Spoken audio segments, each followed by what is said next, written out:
It may only be January, but I say it's never too early to look towards the future and try to predict what the best games of 2026 will end up being. I don't have a crystal ball or some sort of undiagnosed superpower, but I do have a long list of all the games coming out over the next 12 months, and a modicum of taste to guide me. Of course, Clair Obscur Expedition 33 secured a pretty convincing sweep of wins during the end of 2025 awards, but who truthfully saw that coming before its April release date? So what could surprise us this year? And will a left field project have what it takes to steal this year's IGN Best Game award away from the very obvious contender we can see coming from a mile off?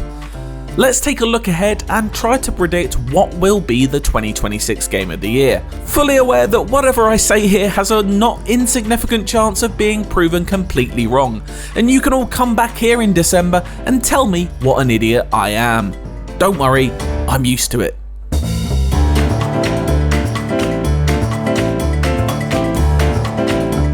The quite enormous elephant in the room is obviously Grand Theft Auto 6.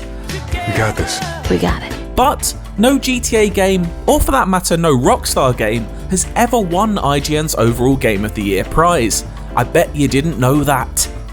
That includes all of those PS2 classics from Vice City to San Andreas, and more recent creations such as 2013's GTA 5, which lost out to The Last of Us, and Red Dead Redemption 2, my favourite game of all time, which got edged out in 2018 by God of War. Sadly for me, the vote doesn't all come down to my opinion, so I guess I'll just have to get over it. One day. So does GTA 6 have a shot at taking home our biggest prize? Obviously it does. It's arguably the most anticipated game of all time, a feat achieved by Rockstar's recent trend of receiving 10 out of 10 review scores, and we expect, or at least hope, the studio builds upon those successes with whatever it releases this November. If Rockstar can avoid implementing a delay yet again, we won't have too long after that release date to see if the IGN staff and the voters behind other award ceremonies determine it as the greatest game of 2026. So my verdict, it could rock and also take the star prize. I am so sorry. There's going to be more of these. Grace Ashcroft. Yes? Similarly, Resident Evil is another series that has never won IGN's Game of the Year. It did come very close to doing so though when the Resident Evil 2 remake narrowly missed out on the 2019 award, coming in as our runner-up to Remedy's Control. The soonest to release on this list of contenders, Resident Evil Requiem could have a shot at winning this year though, if it fulfills the promise of its many teaser trailers. Combining the classic third-person action horror magic of the likes of Resident Evil 4 with the more modern first-person scares from the likes of Village could prove a perfect cocktail to suit everyone's tastes. We'll find out just how good it is when it comes out on February 27th, but then face a long 10-month wait to see if anything rises above it for the rest of 2026. My verdict? Scarier things have happened. Speaking of the 2019 awards, could Control go back-to-back on Game of the Year wins when its sequel Control Resonant arrives this year? You can always bank on something interesting coming from Finnish developer Remedy Entertainment, and it doesn't look like it's resting on its laurels either, with the follow-up to Jesse Faden's supernatural powered action adventure mixing things up quite a bit by putting us in control of her brother in a wide open Manhattan. A switch to melee-focused combat certainly has us excited, as does a story that looks deeply rooted in the events of Alan Wake 2, as Remedy continues to build out its connected universe. But will it be enough to secure another Game of the Year win? Well, it could be just the remedy needed after FBC Firebreak.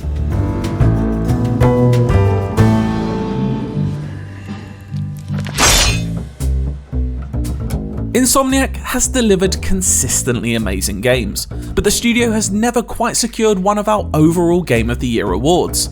Both Marvel's Spider-Man games made the shortlist in their respective years, and Ratchet & Clank Rift Apart also impressed in 2021. But will the angriest of the X-Men have a better chance? Yes, while it doesn't have a release date locked in, Marvel's Wolverine is the Sony Studios project for 2026, and it looks highly impressive from the little we've seen so far. It's actually been a whole 8 years since a PlayStation exclusive won the IGN Game of the Year award, so could Wolverine be set to claw back that record?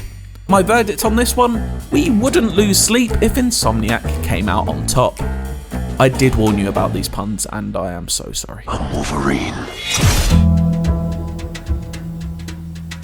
Sony will have more than one opportunity this year though, as Saros arrives in April. Housemarque's follow-up to its critically acclaimed looper shooter Returnal, hopes are definitely high for this PS5 exclusive.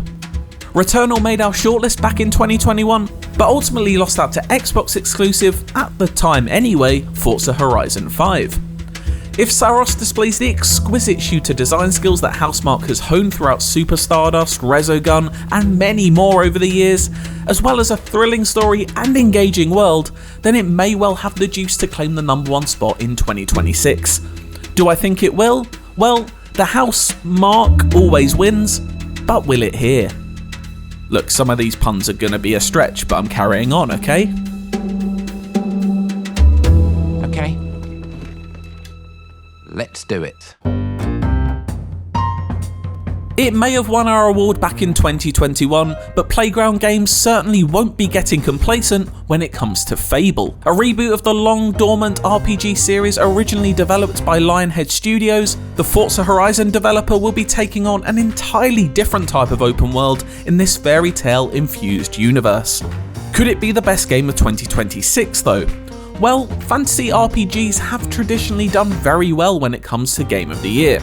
With Dragon Age Inquisition, The Witcher 3 Wild Hunt, Elden Ring, Metaphor ReFantasio, and of course most recently Clair Obscur Expedition 33, all winning the IGN vote since 2014. That track record bodes well for Playground, and we can't wait to see its take on Fable at the upcoming Xbox Developer Direct. My verdict? It would certainly be a fairy tale ending to Fable's development. Oh.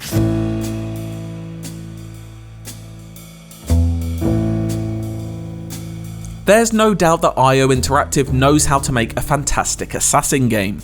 But how about spies? Well, we'll find out in 2026 when the Hitman studio turns its attention to James Bond in 007 First Light. Will this stealth action adventure blend the best of Agent 47 with spectacle worthy of Uncharted? If it manages to, maybe it will find itself in Game of the Year consideration. My odds? 007 to 1. See what I did there? I promise I am funny, really. I really am. Bond. James Bond.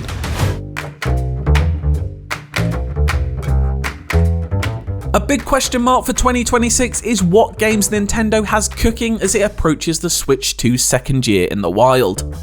Mario Kart World and Donkey Kong Bonanza set the console off to a good start, but neither had what it took to win Game of the Year. So what could stand a chance? Fire Emblem Fortune's Weave is the upcoming 18th entry into the tactical RPG series, and while we know little about it yet, Fire Emblem has traditionally set a high quality marker. There's also Switch 2 exclusive The Duskbloods, and if there's anything Hidetaka Miyazaki and the team at From Software know about, it's winning Game of the Year awards. Let's see if this upcoming PvPvE action RPG can do something similar. And while it may be fanciful to expect a new mainline Zelda anytime soon, it has been many years, far too many if you ask me, since a new 3D Mario game. Nothing is hinting at one arriving in 2026, but we can dare to dream, because if history is to go by, when that plumber starts jumping, he more often than not enters the Game of the Year conversation. Could Nintendo get a Game of the Year award this year? It would sure switch things up nicely.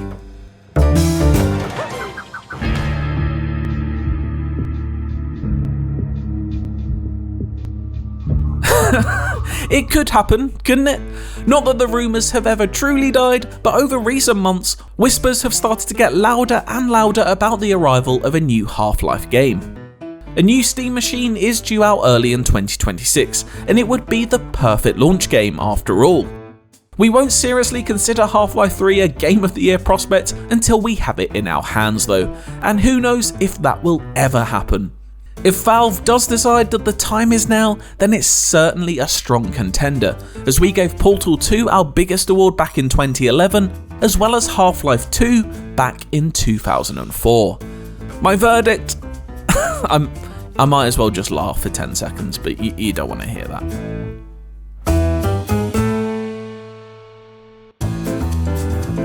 As I mentioned at the beginning, it's not always the games you expect at the start of the year that end up taking home the Game of the Year prize. So let's look at a few that are a little more under the radar than the ones I've previously mentioned.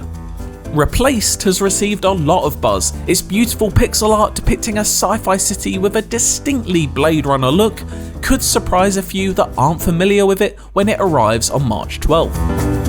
Then there's Mixtape, the new coming-of-age retro adventure from Australian studio Beethoven and Dinosaur, who made a few Game of the Year shortlists back in 2021 with the psychedelic The Artful Escape. Its nostalgia-laced tale, supported by a soundtrack of 80s favourites, could hit just right if it all comes together like the trailers suggest it might.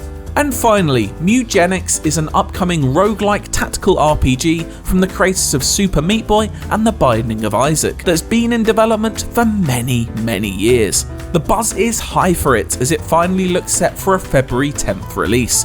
Could the cat get the cream come December time? We all love an underdog story, but what about an undercat? Well, what are we waiting for? So who do I think will actually win? Well, it is impossible to ignore the behemoth that is GTA 6. But seeing as I'm still not 100% convinced that it's actually arriving this year, I'm going to go with Saros as my pick. I think that Housemarque's reputation has only grown over time, and more people have gotten around to playing Returnal since its 2021 release, and would love to give the studio its flowers in 2026 if Saros turns out to fulfill its potential.